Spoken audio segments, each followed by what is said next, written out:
요한일서 3장 8절 말씀입니다. 요한일서 3장 8절 말씀을 제가 읽어드리겠습니다. 제가 읽어드립니다. 죄를 지는 자는 마귀에게 속하나니 마귀는 처음부터 범죄함이라. 하나님의 아들이 나타나신 것은 마귀의 일을 멸하려 하십니다. 아멘. 다시 한번 읽겠습니다. 죄를 지는 자는 마귀에게 속하나니 마귀는 처음부터 범죄함이니라. 하나님의 아들이 나타나신 것은 마귀의 일을 멸하려 하심이니라. 아멘. 오늘 낮 예배를 통해서 우리 예수님의 십자가의 사랑을 우리가 배웠습니다. 하나님이 나를 사랑하신다는 것을 무엇으로 증명했냐면 십자가의 사랑.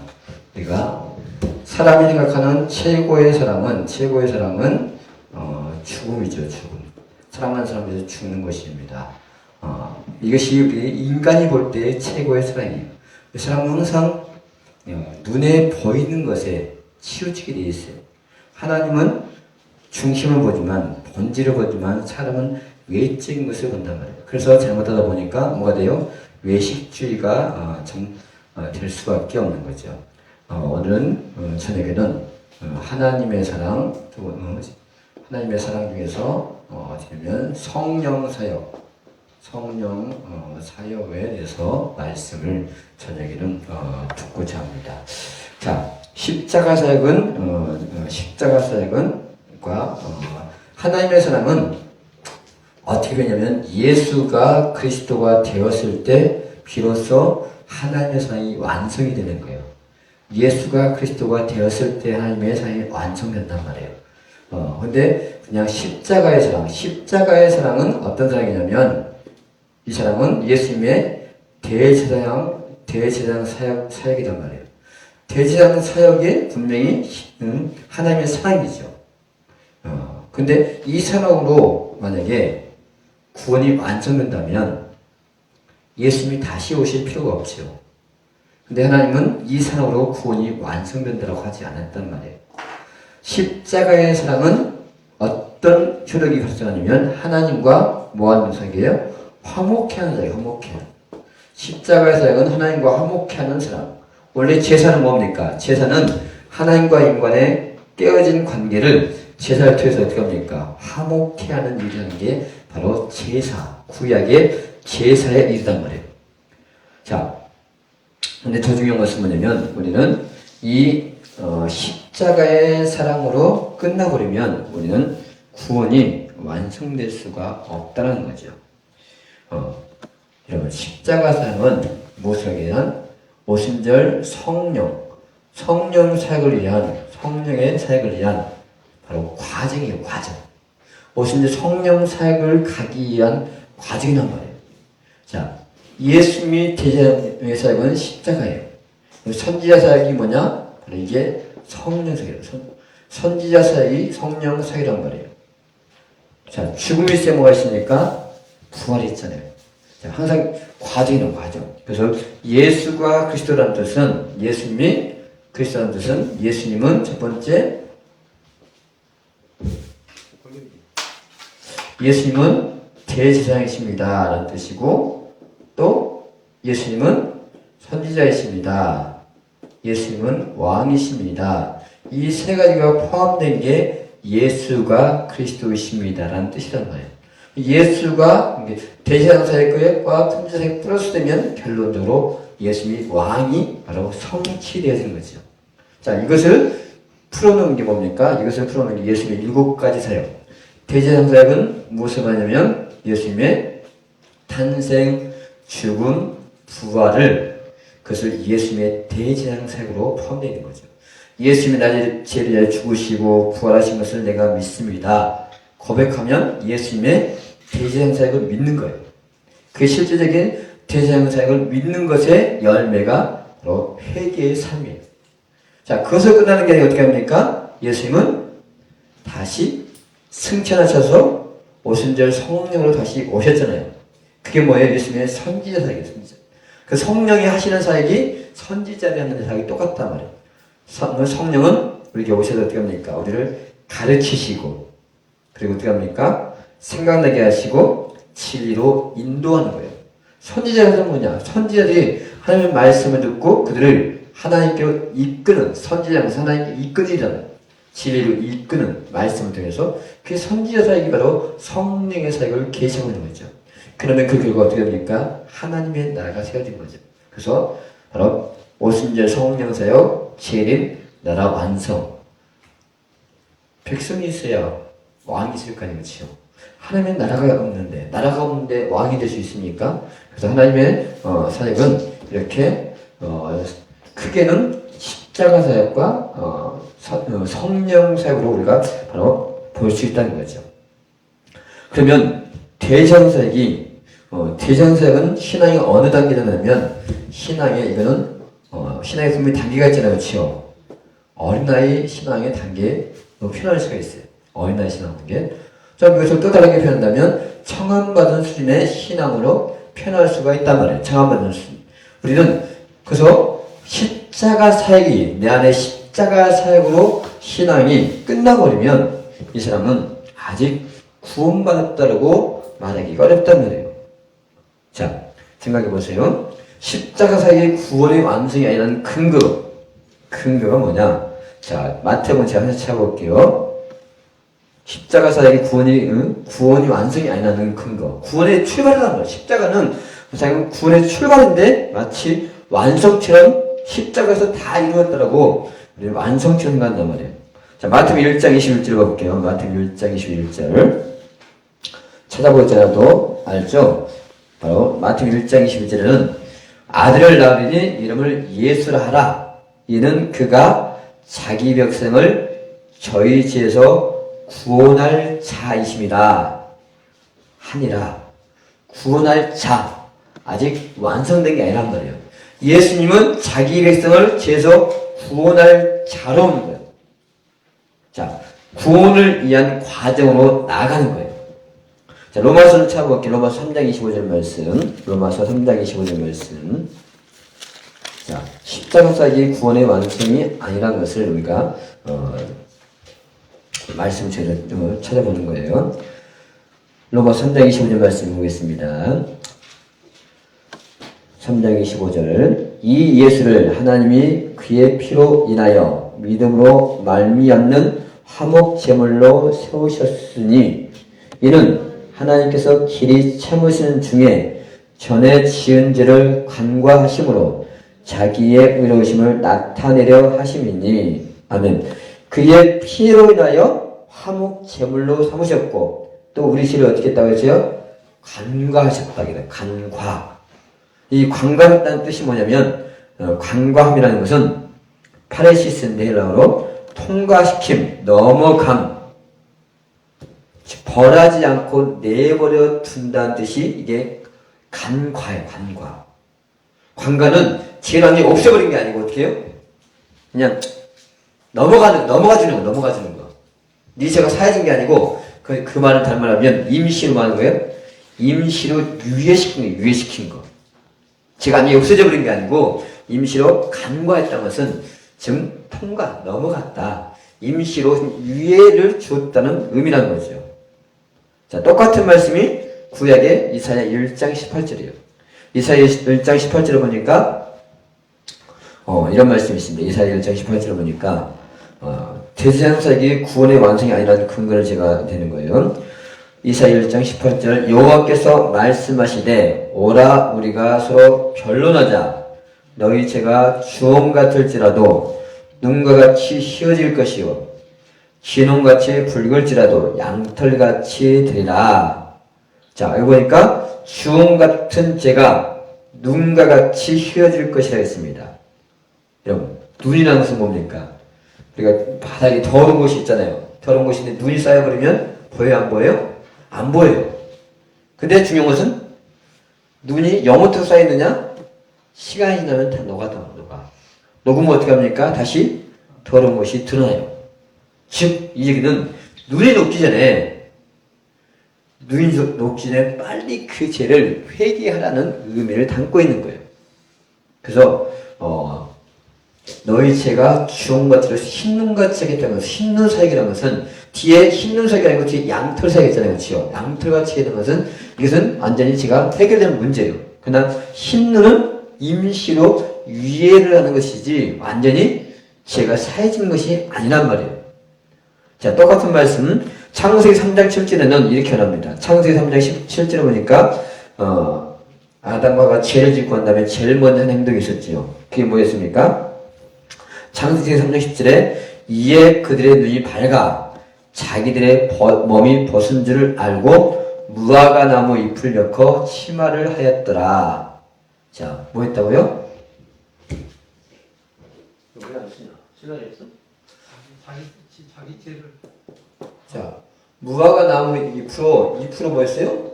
자기 벌거벗은 수치를 가렸단 말이에요. 자, 생각해보세요. 무화과 나무 잎은, 무화과 나무는 뭘 상징하냐? 예수님의 인성사역을, 예수님의 인성사역을 상징해요, 이게. 예수님은 뭡니까? 마태에 보면 예수님이 무화과 나무를 저주했잖아요, 그렇죠? 그냥 그 문자 생각하면 예수님 정신 이상한 사람이죠, 왜? 아니, 아직 무화과 때가 안 됐어. 무화과 때가 없으니까 당연히 열매 없는 거 당연한 거잖아요. 그런데 무화과 때가 안 됐는데 열매 없다고 지워주려버려요? 그럼 정신 이상자가 되는 거잖아요. 그게 무슨 의미냐? 바로 예수님은 아직 열매를 맺기 전에 인성 예수님한테 저주를 받을 것을 계시하는 거예요. 열매는 언제 맺습니까? 열매는 예수님이 죽으시고 오순절 성령 오셨을 때 비로소 열매가 시작되는 거잖아요. 그렇죠? 그러니까 예수님의 인성사역은 아직 열매를 맺기 전이라는 거거든요. 그래서 예수님은 이 무화과 나무라는 것은 예수님의 인성사역을 계시하는 나무예요. 예수님을 계시하는 나무가 여러 가지 있다는 말이죠. 무화과 나무, 석류나무, 또 무슨 나무? 감람나무, 또 포도나무, 샴푸나무. 자, 이렇게 여러 가지 생명나무도 있고 예수님을 계시하는 나무가 여러 가지 있는데 그 중에서 무화과 나무는 예수님의 인성사역을 계시하는 거죠. 자, 아담과 죄를 짓고 자기의 죄를 뭐랍니까? 감추려고 뭐 했어요? 무화과 나무 잎을 엮어서 가렸어요. 근데 무화과 나무 잎이 영원 들어오십니까? 응? 때가 되면 어떻게 해요? 말라버렸어요. 잎이니까. 뭐 나무를 심어가지고 오지 않았을 거 아니겠죠? 무화과 나무로 가려봤자 이거는 임시로 가려줄 수 있지만 결국 말라버린다는 거죠. 완전히 죄를 가릴 수 없단 말이에요. 그러니까 어떻게 합니까? 시간이 나면 부끄러운 수치가 드러나는 거죠. 그래서 하나님은 양을 잡아서 어떻게 합니까? 가죽옷을 입히셨잖아요. 그렇죠? 그것은 우리가 행실의 겉옷을 입을 것을 바로 그를 얘기하고 있는 거예요. 자, 이렇게 십자가 사역은요 바로 구원의 완성이 아니란 말이에요. 근데 우리는 지나치게 십자가, 예수님은 십자가에서 다 구원을 완성했습니다. 근데 이게 많이 듣는단 말이에요. 과연 이것이 한 번 더 생각해 봐야 되는 거죠. 과연 이것이 하나님이 보실 때 참된 복음인가? 반쪽짜리 복음을 통해서 오히려 더 중요한 참된 예수님이 그리스도의 사역을 나가지 못하게 하는 사탄의 미혹인지 우리가 분별을 해야 된다는 거죠. 십자가에서 다 했다니까 예수님 나중에 십자가에 죽고 부활했어. 그리고 끝나보니까 어떻게 합니까? 그렇게 믿는 사람이 과연 신앙의 인격의 변화가 얼마나 있느냐고요. 원래 다 교회 다니면 예수 믿는다고 하잖아요. 그렇죠? 예수 믿는다고 하는데 과연 그 사람들의 인격이 변화되느냐는 거죠. 여러분 생각해 보세요. 제자들은 분명히 예수님을 믿었어요. 그렇죠? 지식적으로 믿었단 말이에요. 예수님 그리스도의 하나님의 아들이다. 예수님은 분명히 자기 십자가 죽을 것까지 다 얘기했어요. 즉 예수 대제한 사역을 제자에게 계시했단 말이에요. 자, 그들은 예수님이 십자가 죽을 거 알았어요. 이미 얘기했으니까. 그렇지만 그들이 그 예수님의 대제한 사역을 들었다고 해서 그들의 인격이 변했나요? 안 변했단 말이에요. 여러분, 예수님의 죽음이 구원의 완성이라면 죽음이 구원의 완성이라면 여러분 예수님이 실패자가 되는 거예요. 실패자가. 제가 오전에 얘기했지만 좀 예수님은 누구한테 죽었습니까? 예수님은 그 당시 유대인들을 죽였잖아요. 그렇죠? 대표적으로 유대인들. 자, 유대인들 속에 있는 누가 예수를 죽인 거예요? 유대인들 속에 있는 사탄이 그들 안에 사탄이에요. 그렇죠? 사탄이 예수님을 죽였잖아요. 그렇죠? 그럼 사탄이 죽였단 말이에요. 그러면 사탄에 의해서 예수님 죽었어. 그럼 예수님이 사탄을 이긴 자예요? 진 자예요? 진 자를 본다는 거죠. 여러분, 죽는 것은 사람을 죽었는데, 능력이 없어서 죽었는데 그걸 승리라고 하는 사람 없어요. 그렇죠? 능력이라는 것은 뭡니까? 능력이라는 것은 죽어야 할 사람이 죽지 않는 게 능력이에요. 그렇죠? 근데 능력 없는 사람 뭡니까? 능력이 없으면 억울하게도 뭡니까? 죽잖아요. 왜? 돈 없고 빼고 없으면 죽잖아요. 그러니까 죽는 게 능력이 아니니까 죽는 게. 돈 없고 능력이 없으면 죽어. 근데 뭐가 있으면? 능력이 있다면 죽지 않는 게 진짜 능력이라고. 죽어야 되는데 죽지 않는 게 그게 진짜 능력이라고. 예수님이 십자가 죽음으로 끝났으면 예수님은 마귀에게 진 실패자라는 거예요. 실패자. 근데 예수님이 실패자가 아닌 이유 뭐 때문이에요? 아니 예수 믿는 사람 안 믿는 사람 다 죽어. 메시아한테 죽었어. 그들이 오늘날 수없이 많은 메시아가 있잖아요. 그렇죠? 자칭 예수라고 해서 수없이 많단 말이에요. 그들이 근데 메시아가 아닐 수밖에 없는 이유가 뭐예요? 그럼 다 죽었어. 죽었는데 뭐예요? 살아나지 못했어. 그러니까 그 메시아가 아닌 거예요. 왜? 자기가 신하면 죽음을 이겨낼 수 있는 능력이 있어야 신이죠. 죽음도 이기지 못하면서 무슨 자기가 신하고 수 있냔 말이에요. 예수님이 십자가 죽음이 끝이면 사탄에게 실패하고 진 거예요. 그런데 예수님은 죽음이 끝이 아니잖아요. 그 다음에 뭐 했어요? 부활하심으로 부활을 했기 때문에 그분이 하나님의 아들 마귀를 이긴 분이라는 것을 누가? 우리가 이긴 게 아니에요. 예수님이 부활했다는 것은 누가 이긴 거예요? 예수님이 사단을 이긴 거지 우리가 이긴 게 아니란 말이에요. 예수님이 죽으시고 부활하고 때 믿음이 난다 해서 문제는 내가 사탄을 이긴 것이 아니란 말이에요. 자, 십자가 사역은 제가 알려있잖아요. 십자가 사역은 화목해 하는 사역, 화목해 하는. 자, 성령 사역 무슨 사역인 것 같아요? 이거는 뭘 읽었죠? 마귀의 일을 멸하는 사역이 멸하는 사역. 뭐가요? 성령 사역이, 성령 사역이. 그래서 오늘 제가 본문에 읽었잖아요. 하나님의 아들이 나타나신 것은 뭐라고요? 마귀의 일을 멸하려 하심이라. 하나님의 아들이 나타난 것은 마귀의 일을 멸하려 하십니다. 이게 언제 얘기예요? 그것은 예수님의 초림, 처음 성신 왔을 때 그 내용을 말하고자 하는 게 본질이 아니란 말이에요. 예수님은, 문자로 온 사람은 예수님은 딱 한 번 왔잖아요. 그렇죠? 한 번 왔어요. 예수님 다시 재림하셔야 문자로 온 사람들은 언제 생각해 항상? 마지막에 오실 그 재림만 생각해요. 왜? 항상 눈에 보이는 재림, 눈에 보이는 재림, 지금도 눈에 보이는 죽음.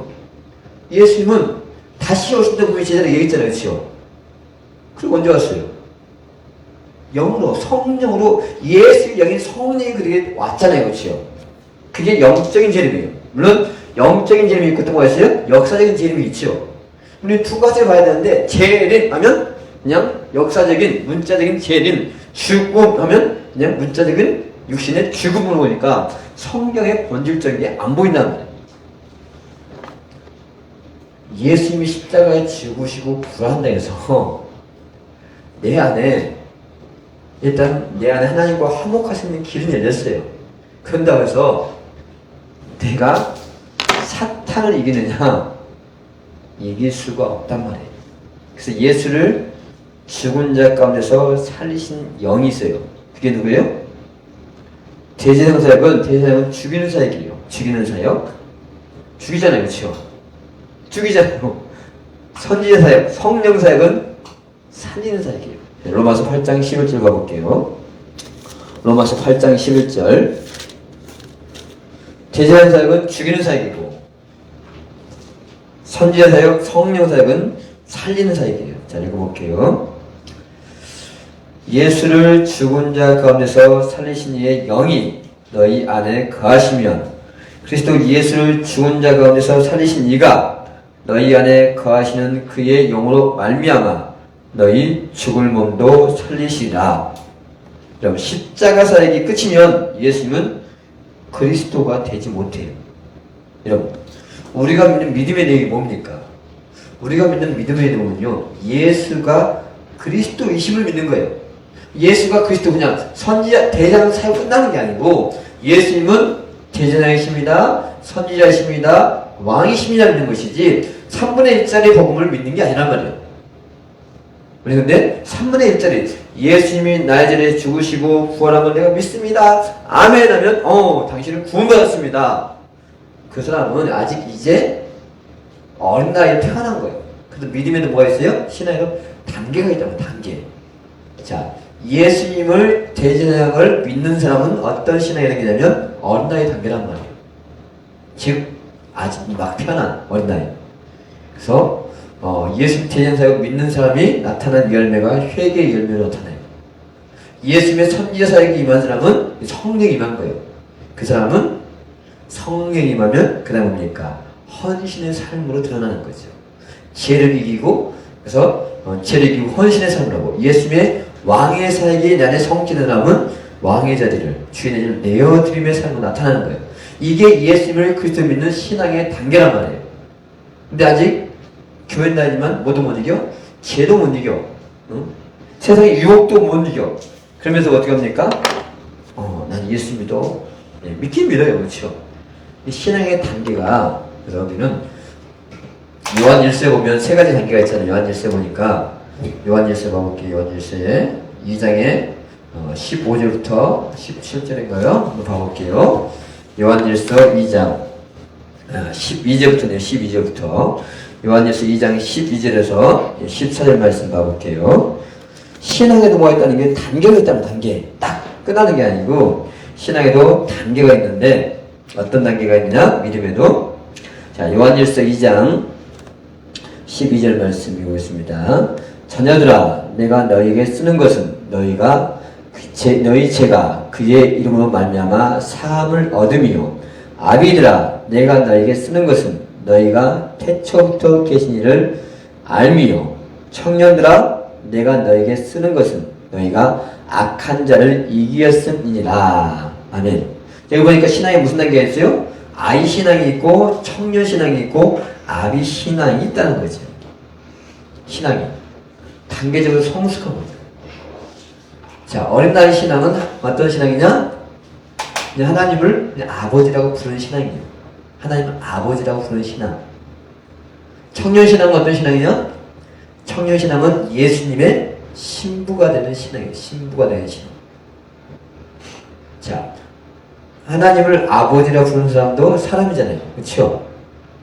예수님을 신랑으로 부르는 사람도 사람이에요. 하나님의 자녀라고 하잖아요. 그렇죠? 그러나 하는 역할에 따라 다를 뿐이에요. 세 번째 신앙은 뭡니까? 아비 신앙인 것은, 아비가 됐다는 얘기는 뭡니까? 아비가 됐다는 것은 아이를 낳았다는 거예요. 자녀를 낳았으니까 아비가 되는 거죠. 그렇죠? 즉 영적인 자녀를 생산했어. 그게 뭡니까? 그게 아비 신앙이라는 거죠. 아비 신앙. 그래서 청년 신앙은 뭘 이겨요? 죄를 이기는 신앙. 즉 사탄을 이기는 신앙. 그게 선지자 사역이 바로 임한 사람. 죄를 언제 죄를 이겼습니까? 성령이 임했을 때 비로소 죄를 이길 수가 있었잖아요. 그리고 마지막 아비 신앙은 누구? 근본이신 하나님의 태초부터 계시니 하나님의 근원을 알고 있는 신앙이라고 그렇게 말하고 있는 것입니다. 그래서 신앙에는 그냥 뚝딱 있는 게 아니고 단계가 있다고, 단계가. 우리는 성경에 보니까 하나님의 자녀가 되는 것이 딱 하나로 된 게 아니란 말이에요. 우리 잘 아는 요한복음 1장 12절에도 요한복음 1장 11절 보니까 영접하는 자 곧 그 이름을 믿는 자들에게는 하나님의 자녀가 되는 권세를 주셨다라고 했죠. 그렇죠? 근데 로마서에 보니까 로마서 8장 14절에 보니까 또 무슨 말이 있냐? 하나님의 자녀가 되는 건 딱 하나만 있는 게 아니에요. 여러 가지가 있어요. 자, 로마서 8장 같이 나왔죠? 다시 넘어가 볼게요. 로마서 8장 11절 말씀.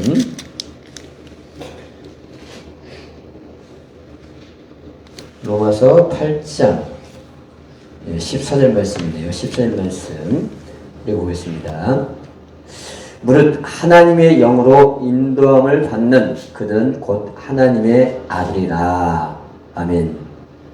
하나님의 영으로 성령으로 인도함 받는 그들이 누구라고요? 하나님의 아들이래요.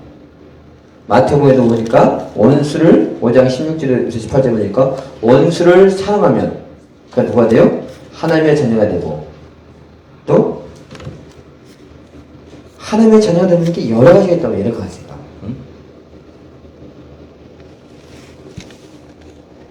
마태복음 5장 9절에도 합평케 한 자는 복이 있나니 저희가 하나님의 아들이라는 일컬음을 받을 것이라 라고 얘기를 하고 있어요.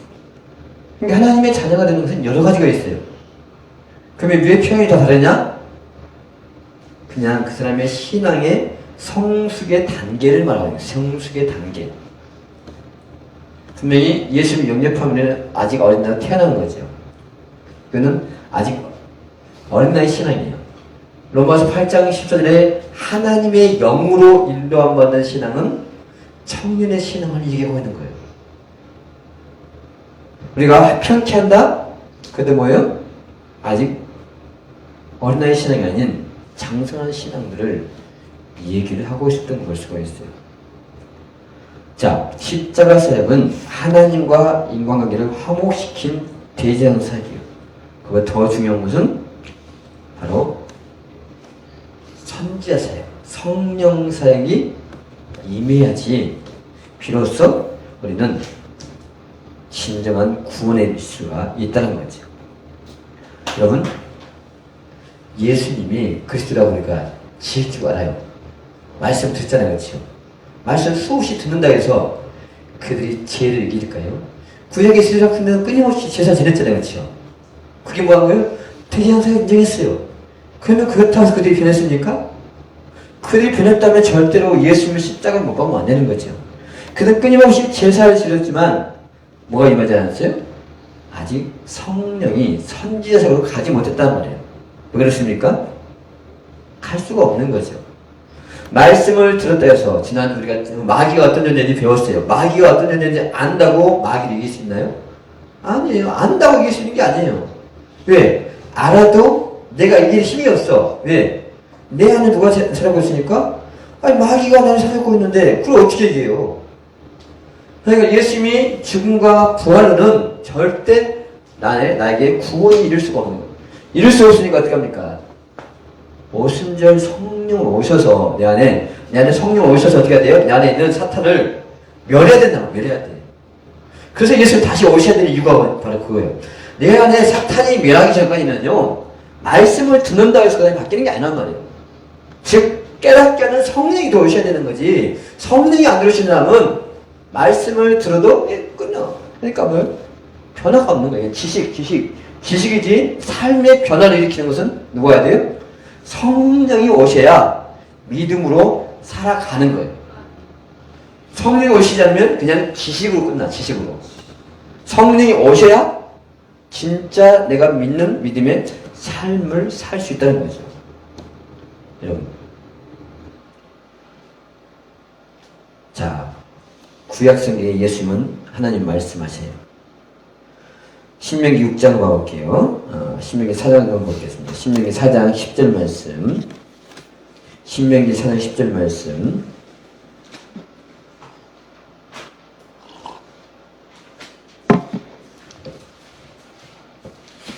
신명기 4장 10절 말씀을 읽어보겠습니다.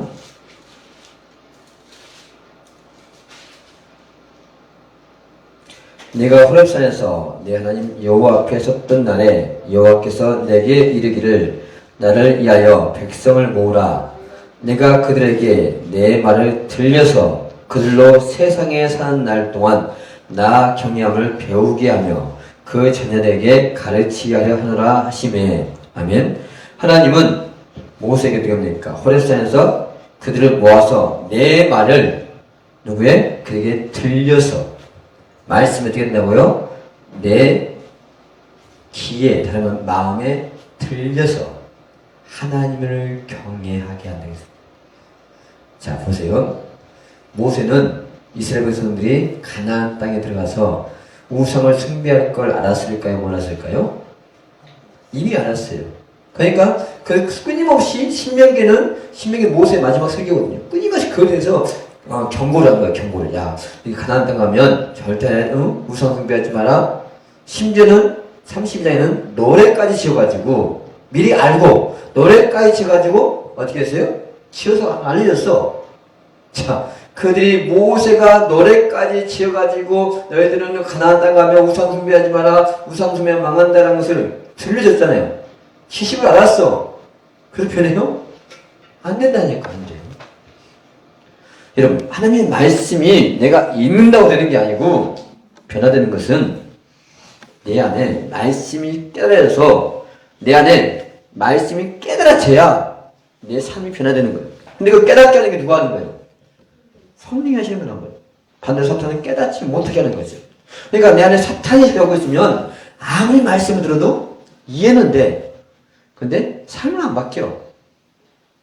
그래서 우리는 뭘 갈망해야 돼요? 성령을 갈망해야 되는 이유다. 한 가지.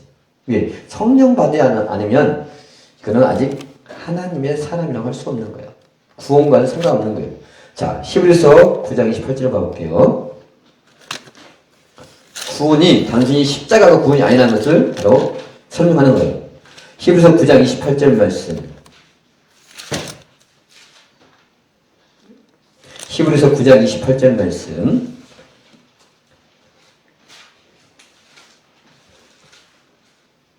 자, 읽어보겠습니다.